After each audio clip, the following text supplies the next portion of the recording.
আসসালামু আলাইকুম রহমতুল্লাহি ওবরকাতু। প্রতিবেশী ও মেহমানের হকুল জারি ও দঈফ।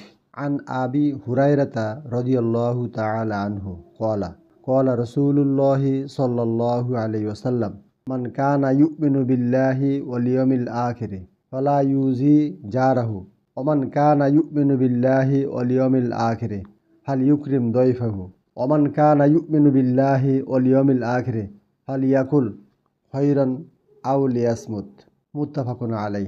অর্থ, আবু হুরায়রা রাদিয়াল্লাহু আনহু হতে বর্ণিত, তিনি বলেন, রাসূলুল্লাহ সাল্লাল্লাহু আলাইহি ওয়াসাল্লাম ইরশাদ করেছেন, যে ব্যক্তি আল্লাহ ও আখিরাতে বিশ্বাস করে সে যেন তার প্রতিবেশীকে কষ্ট না দেয়। যে ব্যক্তি আল্লাহ ও আখিরাতে বিশ্বাস করে সে যেন তার মেহমানকে সম্মান করে। আর যে ব্যক্তি আল্লাহ ও আখিরাতে বিশ্বাস করে সে যেন উত্তম কথা বলে অথবা চুপ থাকে। সহিহ বুখারী হাদিস নং ৬০১৮, সহিহ মুসলিম হাদিস নং ৬১৩৬।